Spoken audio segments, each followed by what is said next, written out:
Good morning, good afternoon, and good evening, everybody. Thank you for joining the business case for AI and blockchain. Today, I have a very exciting guest, Artur Sychov, the founder and CEO of one of the most successful metaverse and gaming project called Somnium Space. With the recent hype of the metaverse, with the resurgence and the launch of multiple important platforms in the space, there's a lot of conversations happening around sustainability of the metaverse, the business models, the comeback of the metaverse. Will we see the same hype? Will we see the same capital flowing in, quality of projects growing and improving? Or is it all yet another hype wave? Today I have Artur, who has a lot of insights to share with us about business model, about creator economy, and not only about the software part of the metaverse, but the hardware as well. Now I have so many questions, and I'm very excited to invite Artur to stage. Artur, good afternoon. Hello. Good morning, Hi. afternoon. Hi. Thanks for having me, Irina. Nice Thank to you see for you. joining. My pleasure. My Likewise. pleasure. Always. It's Always. it's been a while since we met in Prague at the NFC Castle event, It's true. where I had the pleasure to dive into Somnium Metaverse. Also true. Yep. So today I want to start our episode by actually asking you, how did you come to build a business of the metaverse? Your background, your biography states that your previous experience was in the business, energy, and finance sector. So, how and why? Yeah. It's an interesting story, but yeah, by studies, by trade, I'm an investment banker. I have also additionally the MBA from financial management. So when I was growing up or when I was going to the university, I always dreamed to be a trader. I traded stocks before I was even 18, and I loved it. So that's where I went to finish my university, and I actually worked as an energy trader for more than 10 years. But at the same time, I was always a gamer. My first big game, that's a known fact, but yeah, my first big game which I played, honestly, I would say first and the last big game which I played actively was Ultima Online, which started in when I started playing it in 1999 or 2000, I don't remember exactly. And that was my first, let's say, taste of a persistent virtual world, not virtual reality world, but virtual world where you can communicate with people in real time. And whenever you do something, it affects other people and affects also the world, which was a groundbreaking concept at that time, especially if you look at 2000. It was magical. I still remember my first day in Ultima Online, almost every step I did and every person I met all these years after. And it kind of spoiled me. So I of course I played other games. I don't know, like Need for Speed and Counter-Strike and StarCraft and Warcraft and whatnot. But the Ultima Online spoiled me because it showed me that you can actually live as a virtual character in persistent worlds. Not only that, you can also have a real economy in those worlds, and that was very important aspect of this as well, because early on I realized, hey, virtual objects can have a real meaning to people. Virtual relationships can have real meaning, and friendships can have real meaning to people, but also real value. And by real value, I mean monetary value, right? For me, I cared more. I mean, when I was a teenager, I cared more about what my avatar wears in Ultima Online than what I wore in real life. Like if I was able and willing to pay more for those digital objects because it had a more important status for me than in real life. So that kind of got ingrained in my brain. That it was so natural for me. It's nothing groundbreaking. So that's so I've been playing that game for a long time, on and off. Obviously, of course, I played other games, and then I was a trader. I was doing my stuff, and I loved the job. It's amazing. So we were trading and doing, I was kind of like a digital physical trader where we were making the power trading, electricity trading across European countries. So we were also turning on and off power planes depending on the demand, but also depending on where the electricity was cheaper and more expensive. So it included both, like the real life physical and also digital trading and stuff. And then somewhere in 2015, so I was of course watching the time, a tech nerd, and I was trying all the things, but I think the pivotal moment for me was, I think, in 2015 or 16. I almost don't remember. I tried the pre-release version of HTC Vive, which was at that time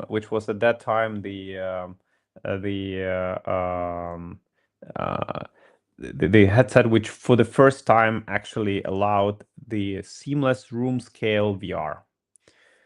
And I remember I forced myself into that demo. By forced myself, I mean it was a closed demo for press, but I was not press. But I agreed with some person who worked at that booth that they will show it to me, and they did. And I had 15-minute demo, and it completely blew my mind. I went into the demo as one person, and I went out as a completely different person. And I realized that this is, combining what I know about gaming and what I love about gaming from Ultima Online and other type of games, combining with this technology, with persistent worlds, and with the potential of immersiveness, how you can actually make your brain believe that you're there. I realized that this is it. Like this is that. So it really blew me away, and the rest is history. Based on this, I decided to start the company. Funny part was that I was talking about it so much to my wife. I was like, oh my God, this could change everything. The virtual worlds could be, you can build those things, and people can be immersed in it. And at some point she said, listen, like you either do something about it or just shut up, okay? Because it's too much. Yeah, she's not a gamer, so she's like, this was so. To her credit, when I brought an idea and said, listen, I want to, I want to start a company and try to build this virtual reality world, a social virtual reality world with all the great stuff which I knew from Ultima Online, but even better. She said yes, and we funded the first phase of the development of Somnium from our own family funds, and obviously that was a huge risk, but I give her credit to actually supporting me in that. So yeah, that's how Somnium started, basically. That is fascinating. And Artur, you are one of the very few founders I know who actually lives every day in his own creation, in his own company in a virtual way. And you do on-stage performances. You even brought Metaverse to TEDx stage, and there are activations. All the activity you do, you basically do it in your Metaverse. So from the business perspective, there's a number of questions that I want to unpack with you today.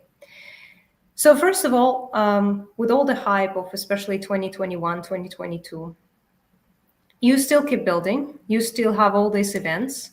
So from participation and user adoption point of view, how is it going? How people still find you, and what is the value they find in Somnium Space that makes them come back, interact with the metaverse, and what role does blockchain play in all of that? Yeah, so there's a lot of questions in one question. Let me start from the beginning. So first of all, of course, I use my own product because the whole goal was to create a world where I would also want to live, right? Where I would want to play and be immersed. That was the whole vision why I started Somnium. So For me, it's just very natural to be using my own product. Like I don't think it should be praised as something. It should be normal. It should be a baseline. If you're a founder and you're not using your product, something is wrong, in my opinion. In terms of the metaverse hype of 2021, there are so many wrong things which went with this, and it's so unfortunate that that hype happened the way it happened. The reason for that is that the word metaverse, first of all, got really bad taste in the mouth of many people because of that hype, because there were so many promises thrown by actually really big companies too, like Meta, right? Which showed us like a CGI fantasy trailer and renamed their company, which basically I would say kickstarted that whole metaverse craze, or cemented it, I would say. But in the reality, almost nothing from that CGI trailer has been delivered since then. Like the vision is still far away from what they've shown. The expectations of people were the bar of expectations for people were set so high that the realization that the real technology is far away from that was really bitter for many people. So that's number one. So I think the metaverse craze, the metaverse is there no matter what Mark Zuckerberg or anyone says is there. The social VR, the whole notion of metaverse is actually growing slowly but steadily. And the need for that technology is there because people want to socialize inside VR because it's amazing. People want to be financially active inside VR because it's very productive. And I think no matter, I'm an anti-hype person. Yeah, I don't like hypes because the hype just burns down so many bridges between the consumer and the technology we're trying to bring to them, and that really makes me angry. And since you mentioned, so that's one hype, the metaverse hype, and then of course what happened is the investors came in and they said, "Oh, metaverse is the next big thing. We need to invest." And then they started to, as many investors do, unfortunately, they started to throw money right and left because they were trying to place bets and they had no idea, most of them had no idea where is the right place. And then along with this hype came a lot of other people, let's call them, I mean, we can call them scammers or stuff, or half scammers or semi scammers or whatever, who saw the potential that someone is throwing money. So they started to produce those CGI trailers and those pictures and those visions and stuff and promising everything to everyone and to users, but also to investors. And then the money started to flow in. And in the end of the day, almost nothing has been delivered from that. Many companies started and died just on the hype purely. Many people were scammed out of vision, out of the promise of the product, but also out of the money. We'll come back to that when we talk about the blockchain. And that again hurt the industry because again, people were promised something, it was not delivered. Investors were promised something that was not delivered. So investors now say, "Oh, metaverse, I'm not touching that with a single finger. It's done for me. I write off. The investment is written off. It's not metaverse is dead." That's what you hear, and people in VR community, for example, the word metaverse is basically like a cancer. Nobody wants to touch the metaverse word, and I don't blame them. I don't blame people because again, this word has been misused so much. The purity of the word is great, right? The vision of, even if it's like, I don't know, Ready Player One vision or different vision of how things could be done inside the virtual spaces. It's great, but the reality is not there for many products or many companies, and that's why people have been burned. So that's one part of the answer. That's the metaverse craze in 2021. Now you asked also about the blockchain part. The blockchain component. Yeah, and I want to just like reiterate. Yeah. So really, blockchain part is, I would say, so what I just said about the metaverse, how it was, how it was affected by this craze and money thrown in and people not delivering and the companies not delivering. The blockchain is what I just said times 10, probably even more, but let's say times 10.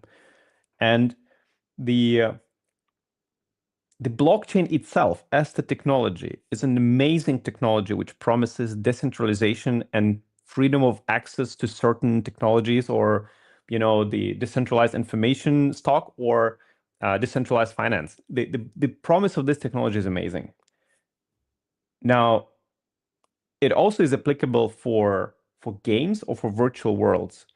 And that's why we at Somnium Space decided to adapt the tech stack, the technology stack, in 2017, 18, way before anyone knew what NFT is. Anyway, when anyone didn't care, I don't even think that it was called an NFT or anything. Yeah, we decided that, hey, if we want to bring a really transparent and long-term economy inside our world, we had a choice. And the choice was, okay, do we build that, let's say, world on top of centralized database tech as every other game is doing? Or do we try to decentralize it so that users have at least some way and some power in their decision making and some control over their digital ownership? Because again, coming back to Ultima Online, I love the game, but what happened to me, I played on different servers, and I played basically most of my time I played on one server. And one day it happened that server, something happened to that server, and everything got wiped out, or my account got completely wiped out. So all those 6 years of work of me collecting, castles and guilds and money and all these items and rare items, and every memory I collected was completely gone within just 1 second. And that makes you think like, wait, what? How is this possible, right? As a user, you don't never think about those things. But once it happens to you, you're like, wait a second, can I get it back? No, whoa, I cannot get it back. It's done, it's gone.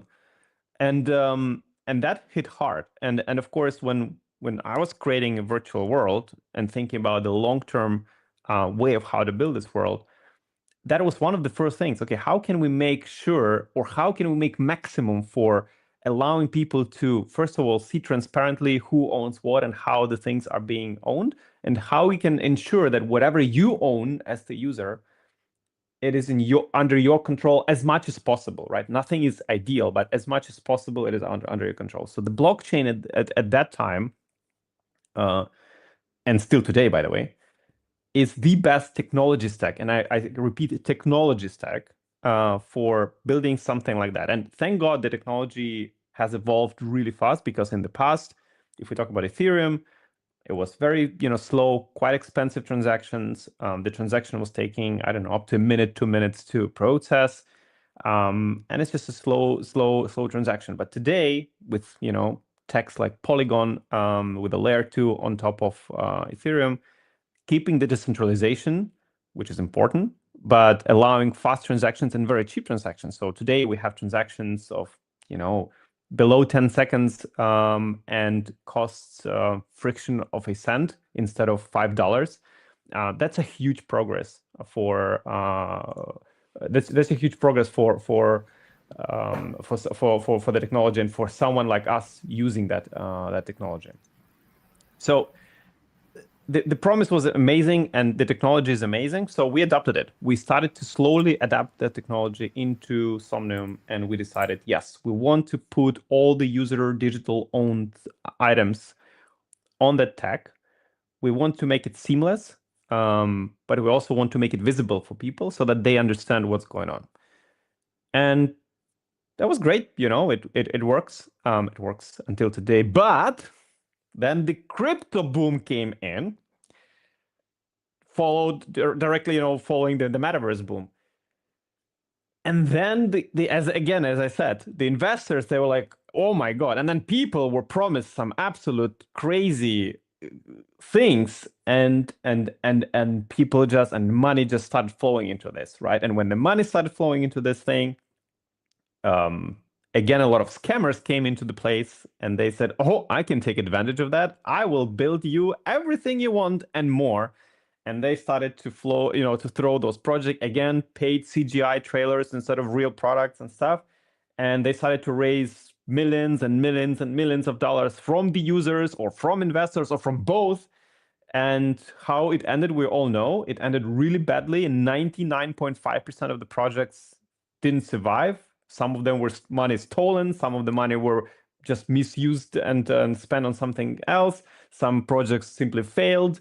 Some founders didn't even know what they're doing, but they raised all the money. So all the craziness, and then NFTs as a word became toxic, and crypto itself as the word became toxic. So now we have among community, right? And now we have a problem where the metaverse itself, the word, is pretty toxic among the people who actually use the products, right? Who actually use social media. The NFTs word and crypto word is actually toxic after all the scams and stuff. And of course, it doesn't make our life easier, because we still, as you said, build the product, we make it better every day, and we try to improve every aspect of not only social VR aspect, but also the integration of decentralized technologies, letting people control their own lives and their own digital lives, I would say. So that's just a brief. This is a brief story of how things evolved. I think you also had a question, or maybe I'll let you chime in and ask the question. But I think you also had a question how we make sure that users still discover us and stuff. But we can talk about it later. I can give you more insights on that. Thank you, Artur. This is a very, very fascinating story of how the metaverse boom actually became something toxic and not what most of the founders and most of the people who believed in the virtual space and in the development of a blockchain into this exciting creators economy. So I would like to go back to Somnium Space, and as I'm reviewing questions, and thank you everybody for joining the conversation. Please, if you have questions, just post them on the platform you're watching us on, and we will address them as we go. So some people have joined us and they have never been in Somnium Space. They don't know what Somnium Space is. Could you please walk us through, and beyond the hype, that's going back to my previous question, explain us what is the value that we can find in Somnium Space as users? Can we play game there? Can we have a social event there? Can we use it to social media? Or what awaits anybody who wants to go to Somnium Space today after this interview, for example? So, okay, before I go there, I will start to say, when we talk about metaverse, I always say there's at least 3 pillars which need to be met in for something to be called a metaverse. For me, these 3 pillars are: it needs to be immersive, meaning it needs to be virtual reality. When I talk about immersiveness, you need to convince your brain that you're there. It needs to be immersive, and VR is the best way to immerse yourself today. Maybe there will be better technologies, but I don't think so, not for a while.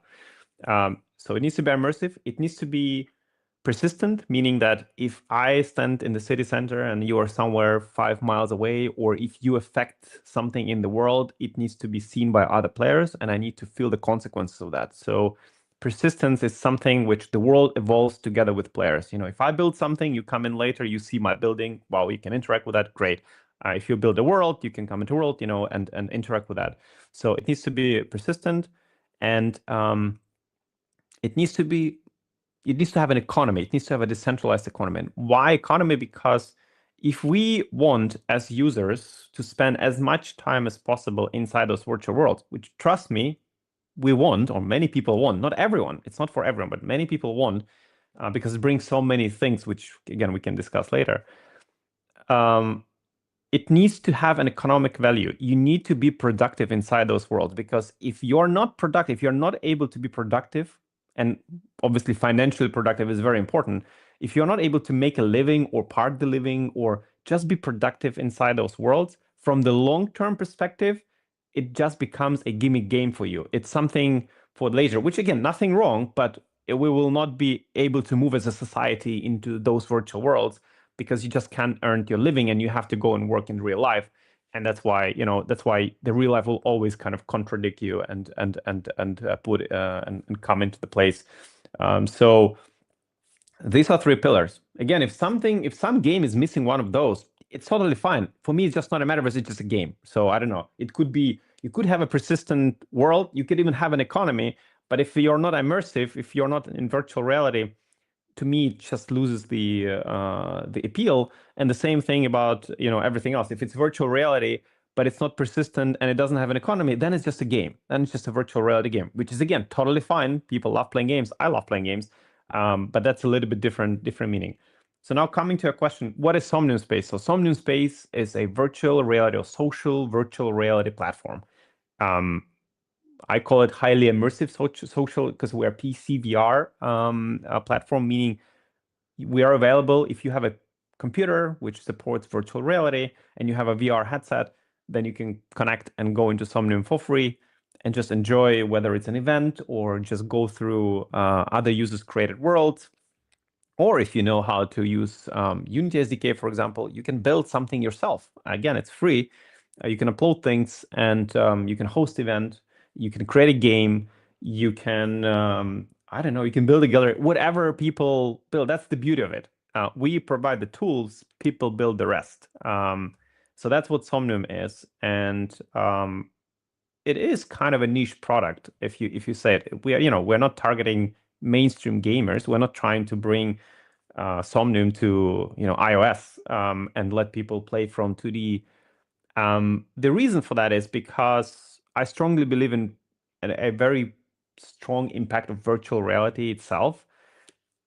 If you didn't try it, it's very hard to explain. But when you tried it, when you ever communicated with a person who is in US and I'm in Europe, and you communicated with full body tracking in VR inside virtual reality with spatial sound and all the lighting and everything in real time, you feel like this person is right in front of you, right? And even face tracking, for example, you see the movements of the person, you see and feel the nonverbal communication, you hear the tone of their voice, you hear the movements of their body. Basically, it's like in real life. And it's a very profound way. If some of people who are now watching me, and I just retweeted this live stream, right? Some people who are watching and they're from VR, they're like, duh, yeah, right. But for many people outside, that's and I'm still fascinated every day. I'm doing it for years already. I'm still fascinated every day when I meet people and friends from all around the world inside Somnium, and I communicate with them, and we play games together, or we watch movie, or we listen to a concert in real time. That's the beauty of this technology. That's the core, what makes social VR so important and so cool. All the rest things are what hopefully will make this technology going more mainstream, but the core is the social aspect and ability to be immersed. Thank you for that. Actually, our audience is mainly LinkedIn because we're LinkedIn first live stream. So a lot of people are, they're very curious, but they've never tried. So everybody, we invite you to join Somnium Space, and I will ask Artur at the end of the show about the upcoming events. So stay until the end. Artur, we've just discussed the hype of the metaverse, but right now in 2025, we are living in another hype and another bubble that is called artificial intelligence.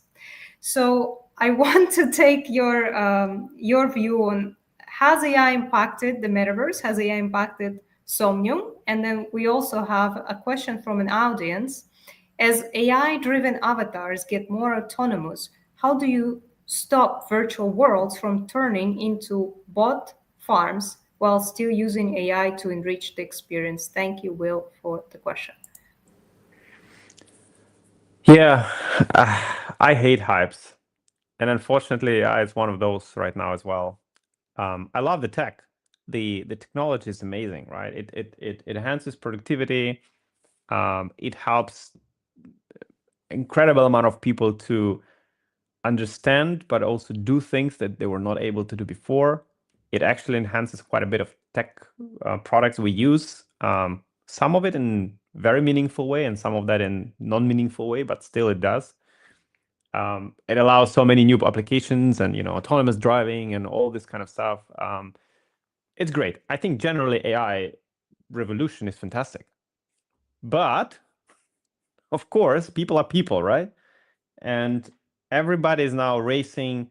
Like I just read a report that 20% of all the money in US are going into AI, and um, I think that the US economy, if not AI at this moment, if not those all those investments and numbers from AI, US economy would be in recession right now. So the AI is the only thing which holds the economy from going to recession or from being actually in recession.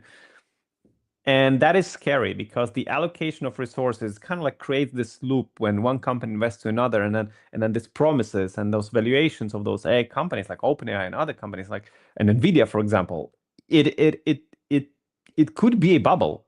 I don't know whether it is a bubble, but it could be a very big bubble. And the problem is, if it's a bubble, then we have a big problem as an industry. All of us, not just AI industry, but all of us. So I just don't like hype. I like real products. If the product which is represented by certain technology brings value to a person, if it actually makes the person's life better and the person is willing to pay money for it, then great. Then it's a good product and people are using it and it is great. But if on the back end side of it, there are hundreds of billions of dollars being invested on a promise of future gains, which are 1,000 times higher than the investment, or the gains they're having today, that it becomes a very dangerous slippery slope. And I just hope that we'll not see a huge. Yeah, and it's like, and then, some people say like, Artur, but this is normal. This is how market works. They have a hype, then the bubble bursts, and then the real companies who are left there, who survive, then they become big behemoth. Maybe I just don't like to go through those hypes because it just hurts so many people and companies and industry. In general, in between, and that's why I would rather have a steady growth and working on. But yeah, again, we're people, so some people just want more and more forever. Now, to the question: as AI-driven avatars more autonomous, how do you stop virtual worlds from turning? I think so. There's a big part of people who in gaming community who hate AI, who don't want to play games which have AI in it. On the other hand, there are a lot of people who there is a lot of AI mods for existing games in virtual reality, for example. I think the truth is somewhere in between. Like if you will not want to see AI in some certain games or virtual worlds, social VR worlds like Somnium Space, you'll be able to just not go into those places where those AI users are and players are. I don't believe that everything will become just AI generated. So, like we can implement AI beings into Somnium. There is actually a helping AI guide in the beginning when you first time enter Somnium. You can come to a guide, and he's a stationary guide, but you can ask questions about Somnium. He's trained on all the Somnium information database of all Somnium. So you can ask like, how do I open this menu? How do I do this? What Somnium is? And he will answer you. That's a useful tool, but we can implement more of that. We can even make them walk around and stuff, but we don't want to because they don't generally bring the value to users. Actually, they might be a little bit obstructive to some experiences. Of course, real people are real people, and there is nothing more better than that. So I don't see a big risk of this happening because then the market will self-regulate. If there will be a platform which has 95% of AI generated beings, there will be just no real people because they will just not want to go there, even myself. So I think I don't see a big risk in that. While I think AI can actually make a meaningful impact on some of the aspects of those platforms like Somnium, and there will be aspects and some features where you would appreciate having AI like this. And we've been working on some of those. We are, it's a long-term goal, but we've been working on some things like, I don't know, we called it Live Forever in the first place. Also, another thing is where if you have a store inside Somnium and you want to be represented in that store or kind of have a guide who can guide people through what you are selling, whether you're selling avatars or wearables or furniture inside virtual reality, there could be always someone who can help, even maybe with your own voice, maybe with even your physical manners, but actually representing your brand, your virtual store inside VR while you are not online and someone comes in and wants to buy something. So there I can see real value in doing something like that. But again, this is more local, more unique use cases and not something which everyone runs around and there's no real people. So I don't see a big risk in that.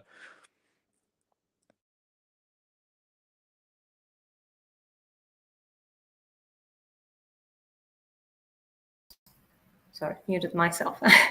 Yeah, still, since we're still with humans and we're talking about creators, and Metaverse for me is a space for creators, creative people from around the globe to come together, to work together, to co-create, to actually get to know each other. I wanted to ask you, Arthur, if I'm a creator and I want to go to Somnium Space to meet other people, but also, as you mentioned, to have my economic value, to create my economic value, to create my business in Somnium Space.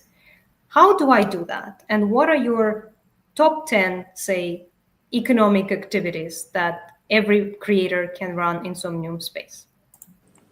Yeah, I don't even think we have 10 different ones, to be honest. But let me say what you could do.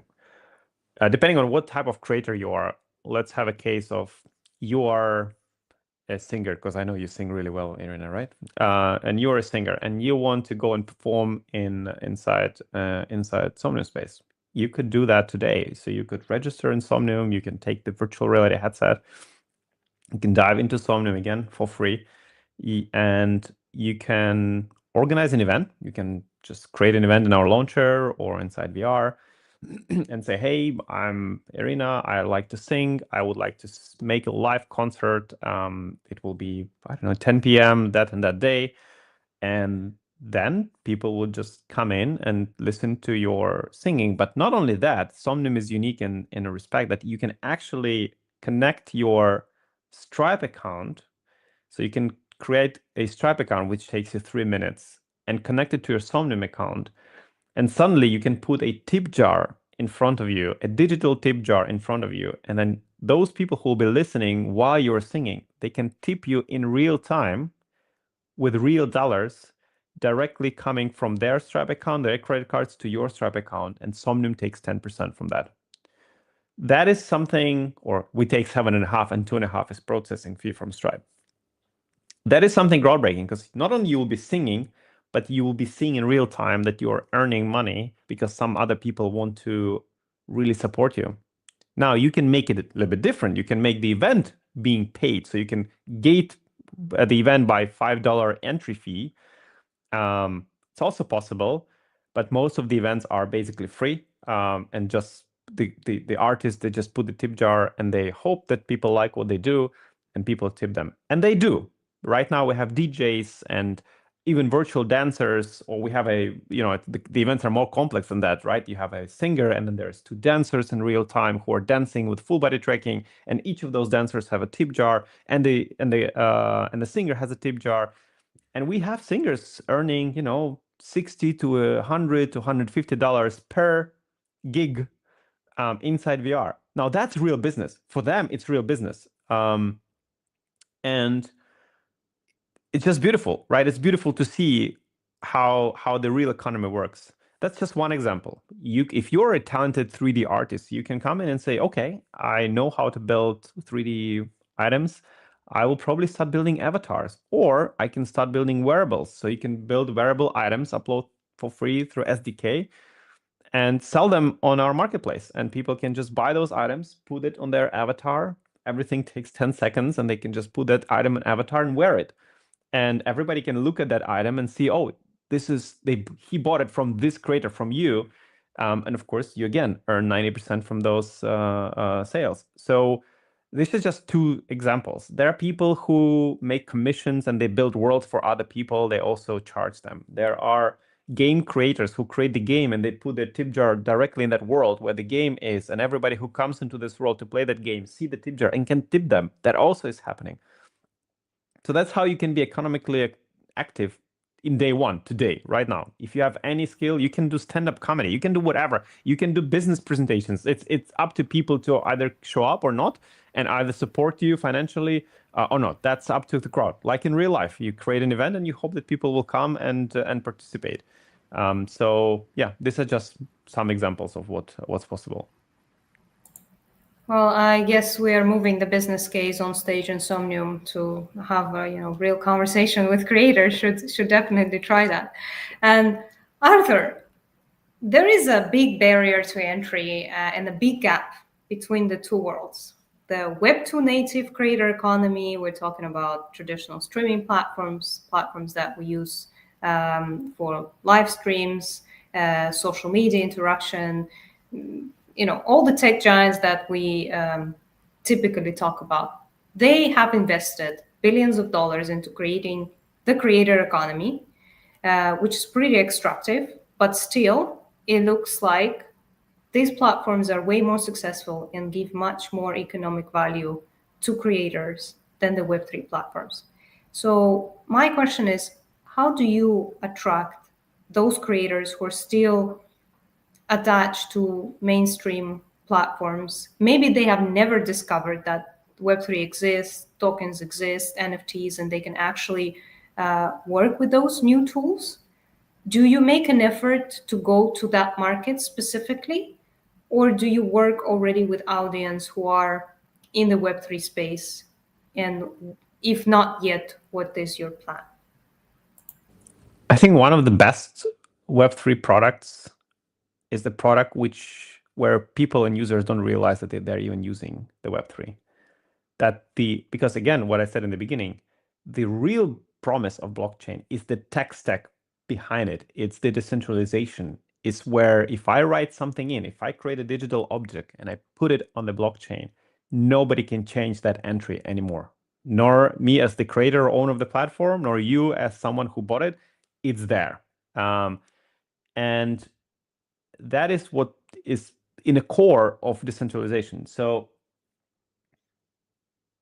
when we talk about the normal platforms like YouTube and stuff, first of all, there needs to be need. If there is a need for that, then there has to be a solution. Trying to push a solution without a need is a wrong assumption, and that's why probably a lot of Web3 things just failed, or again, overselling or overpromising something and never delivering. That's another thing. But I think making it seamless, making user use something without them needing to actively do some crazy steps to actually make it work, that's, I think, one of the keys. In Somnium, we actually do exactly that. We don't force people to use the blockchain. As I told you, just can connect credit card and pay dollars into people's tip jars, right? But at the same time, you can connect your wallet, the blockchain wallet, and actually pay or the utility token to the user's tip jar. It's completely up to users to decide, but the technology should not be in a way of people using it. And why Web3 has not taken off? I told you, I think big part is because it was such a hype and it was overpromised and so many people burned that they don't want to touch it in 1,000 miles. I understand it and I respect that, and I hate the hype which was created. I was one of the vocal critics along the way.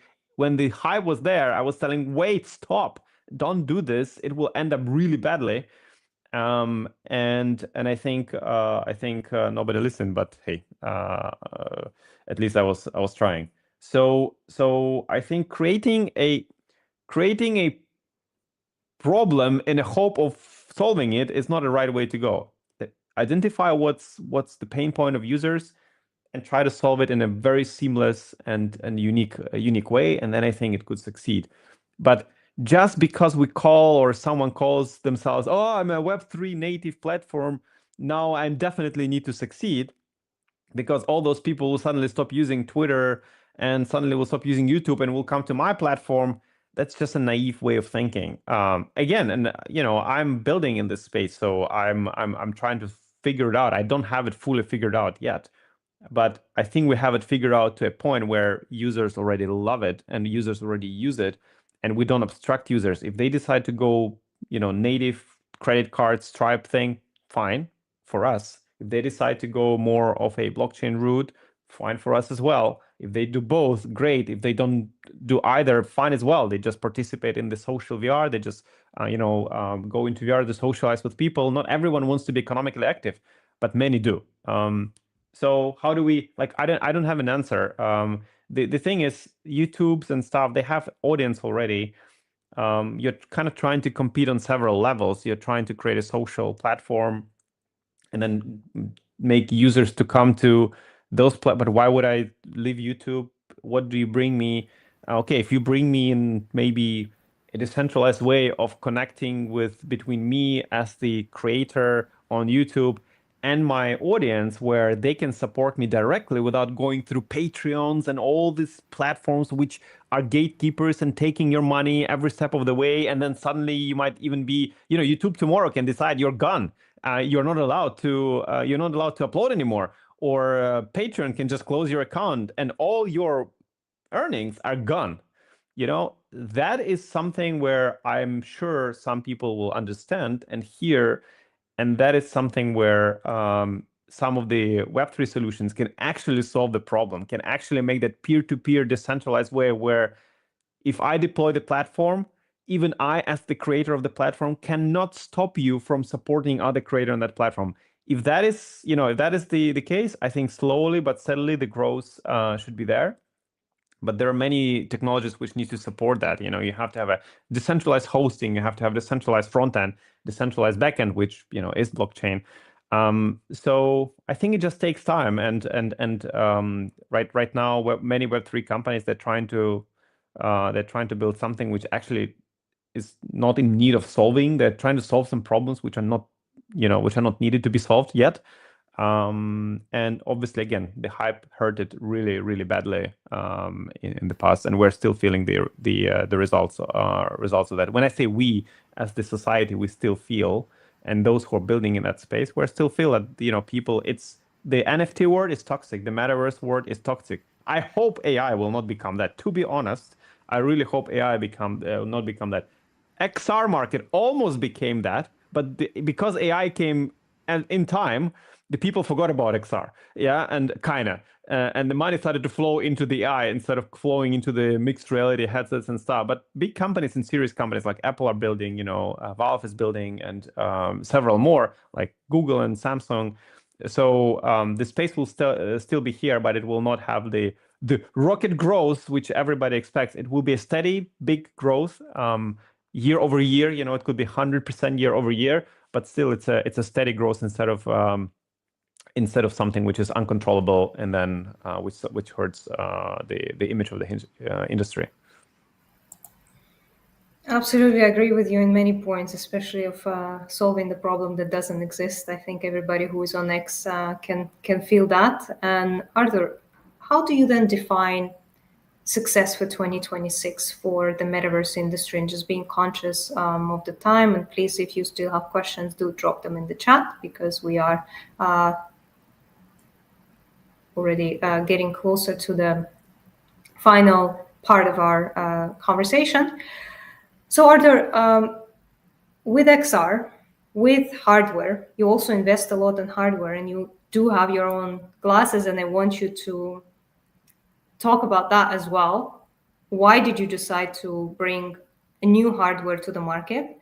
What is your plan in competing with Apple Vision Pro, or maybe not competing, complementing? And what are you looking forward to in 2026 in terms of business growth? What is your prediction for companies like Somnium? Where are you taking, as a leader of the industry, your users, your community? I think we're a leader of the industry. I think we're a valid participant, and I would hope that an important participant of the industry, but we are far from being a leader. We're a leader in certain ways, but not a leader in social VR and user numbers. For us, we are really deep down working hard with the team to bring the tech stack of our platform to an unprecedented high level. And by tech stack, I mean we want to provide tools for people to not only use it as seamlessly as possible, but also to create as seamlessly and as in a broad way as possible. Whether we upgrade our SDKs, where we allow the freedom of people to create, or monetization tools, or even some cosmetic tools like wearables and stuff. We really work hard to make sure that our platform is, if not the best, but one of the best social VR platforms out there from the tech stack. And we actually spent the last 1.5 years doing exactly that. We've basically remade the whole platform from the ground up. Tremendous amount of effort went into it. And our main goal for 2026 is showing to users what we've built and hoping that they will come in. So searching for the users, making events, supporting creators. We actually launched Somnium Academy, which launched this Monday. There is 18 students where we teach them completely for free how to build things in VR, whether you want to build a 3D, you want to be a 3D modeler or Unity. We show them all so that they can build on our platform or on any other platform. Actually, they can use this knowledge to build on any other platform. But we want to educate people of how to actually build on these platforms and how to start from scratch and actually create something meaningful. And then we had hundreds submissions. We've chosen only 18 because the place is limited. But even having 100 submissions shows you people are hungry to do something. They just don't know where to start. And that's where Somnium comes in. So our goal for 2026 is attracting users, showing them what we've built, continue to improve the platform. We do monthly big updates every time, all the time. We listen to community. We build it. It's a grind. It's not a sprint. We're not trying to grow on hype. It's one user at a time. We basically give tours to people. We provide them tools. We talk to creators, and we'll continue doing that. We'll be expanding our user base as much as we can. The word is getting out there. The trend is actually positive, so that's great. But we of course want the more people use the platform, the better it becomes for everyone, and that's the whole point. And in terms of the PC VR headset we created, Somnium VR1. It's one of the best PC VR headsets on the market. It's fully made in Europe, in Czech Republic. We have a factory 2 hours from here, from Prague, and we ship it worldwide. And the reason why I built it, I mean, if someone wants to listen to it, you can go to Somnium Connect to YouTube and put Somnium Connect 2024, for example, and then you will see my keynote about VR1, or you can go to Somnium Connect 2021, where I first floated the idea of the headset.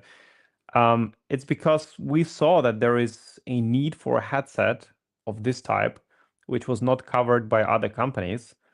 And also, on the other hand, I see that PC VR is one of the few independent platforms where you don't rely much on outside companies and technologies. Where, for example, if you talk about Meta, they have their own closed ecosystem where they tightly control it. You have Android XR, which is a little bit more open, which is great. You have Apple Vision Pro, which is an amazing device, but still closed ecosystem and relying on that. So having something which can work no matter what is important. And obviously we've built a very visually amazing headset in terms of the clarity and what it brings visually. And that's the holy grail of VR, because you want your brain to believe that you are there, and for that your eyes need to see some great picture inside of it, and not something washed out or with like a small FOV and stuff. So we just made a bet that we will do a headset which can succeed, and it's being used by many consumers, but also by a lot of businesses, militaries around the globe, also researchers, and the customer base is expanding. So yeah, this product will be here for many years to come, and we are grateful that we can bring it to the market, which was a tremendously difficult thing to do, to be honest, but that's a story for another podcast probably. Arthur, and in order, I'm hearing so many exciting things. If I'm a creator, I would definitely want to explore the opportunities, join the academy, come for the demo day, or come for any event that is upcoming. So can you please guide us through your upcoming activities? So let's say from now, we're in November 20 until the end of the year. How can creators join you? What are most easy or designed for creators channels that Somnium has, where they can connect with you or with your team to learn more and to really actively get involved in the platform? Yeah, I mean, the easiest way is to just go to our website, somniumspace.com, and then you will see we have a Discord. They can click on link and join our Discord. Obviously, register, and if you have a PCVR headset, just dive in and check out the Somnium Space. Meet us there, meet other users. And then if you have any questions, just ask them on our Discord. We have many events happening weekly. One of the main ones we have every week, we have Tuesday weekly development meetup where our team comes in, myself as well. I mean, I'm there almost every day, but I come as well. And then our community comes in, and then we talk about what's upcoming features, what's new. They ask questions and things like that. So join one of those meetups or just join Discord, ask questions, and one of our community managers or even community members will just guide you through and help you. I think if you are a creator, of creating inside VR or social VR platform is a must. And if you do have a VR headset, that's almost criminal not to try to immerse yourself in social VR and actually try to build something. And then because we have monetization tools, you actually can try for the first time properly monetize your work, which again, I think it's super important. And yeah, that's basically our call for action. Just try it. You will not regret it. I absolutely agree with you because I did try, and this is how I got into the rabbit hole of XR and the world, and really the sensation you have by walking or let's say jumping off the cliff. It is so real that I actually want to know, how do you stay on the ground? How do you stay, not lose consciousness in some cases, because it feels that real, and that sometimes there are some like really dangerous actions that the game make you perform. I think, listen, I'm a VR veteran, so for me, nothing will throw me out of let's say balance. But honestly speaking, we just had like a Halloween party, which was created by a fantastic creator on our platform, Libelu, and she created with another DJ. They created a world, which was an audio-visual world, audio-reactive visual world. So there was a live DJ playing music, but then the whole world was reacting to the music based on the way how the music played. And then there were different things. I didn't even know how to describe it. It was so surreal. Everything was flying around you and the scene was moving and you were dancing in the middle of just like, if someone thinks about Ready Player One, like that was one of the closest things which I've seen to that, people dancing, myself with full body tracking and interacting with other people and spawning objects and listening to the live music and interacting with other users and stuff, and of course tipping the creators, and the money were flowing here and there. That is it. Like that's the promise of being able to live through something which you cannot live through in real life. That's why VR exists. That's why VR is great. It allows you to do things which you normally would not be able to do in real life. And it allows you to connect with people from all around the world in a single instance, which is fantastic. So yeah, I mean, I can talk about it forever, but that's the real promise of VR. That's why we build it. That's why we love it. Now, there's nothing more profound than that. It's just a simple answer. It's very immersive and very social, very amazing. It is amazing. It's been really amazing to listen to you, Arthur, and to learn from you. People are leaving comments here, true visionary. So guys, please follow Artur on X. He's very active there. If you want to learn everything about hardware, comparison of different headsets, performance indicators, even something about electric cars, which I actually follow Artur for comparison of all type of technology. It's super insightful. And also, please do join Somnium Space. Go on the website, explore the tools. I know we have many creators in my network. We are connected to creators headquarter in the UAE. So please, everybody, join and participate. Arthur, I know if you have disconnected already. Fortunately did. So, ladies and gentlemen, thank you so much for joining us. This has been a very insightful conversation, and thank you for all of your questions. Please follow the business case on LinkedIn, DAO for Business on X. Oh, we have Artur back. Artur, I have very, very, very last question for you. Because on my podcast, I always bring one very important point to the audience: decentralization. Because all of the what you spoke about, the choice between building your platform on traditional centralized tools, but you chose decentralized.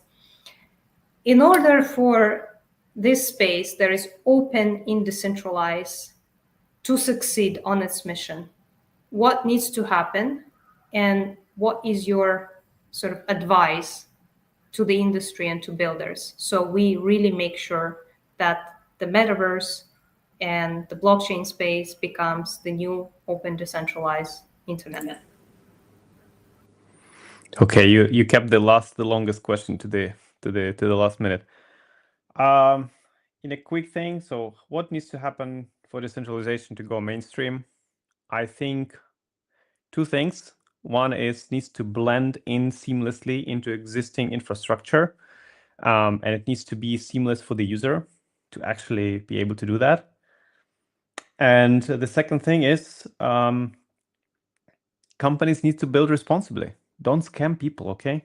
Because that's the worst part of the whole thing. So build meaningful real products which actually help people to solve real problems, and then integrate this technology seamlessly so that users don't need to be or having over complex interactions with the technology. And I think once that is done, we at least will have a good base to start growing that decentralization. But of course, educating people and letting know why is it important that something is on a decentralized tech stack and not on a centralized database.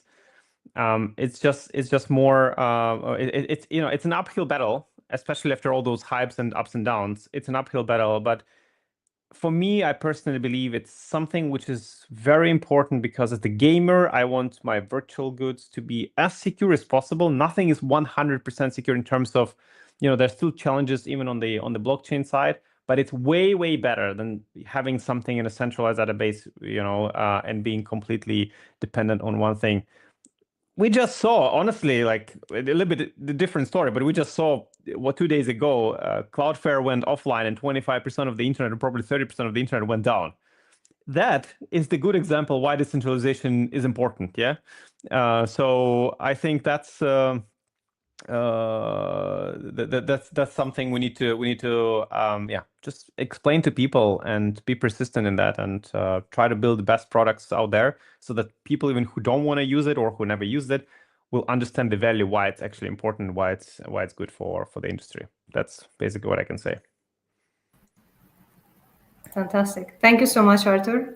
Thank you for joining us today. We appreciate how busy you are, and you found the time to join us on the mission to educate and empower communities. Thank you. Thank you for having me. It was a pleasure. So thank you, everybody, for joining us today. DAO for Business on X, the business case for AI and blockchain on LinkedIn. We bring these conversations monthly. And please stay tuned, because soon, actually this Tuesday, we have a very, very special episode coming up. So have a great day, night, evening, everybody, and see you in the next one. Ciao.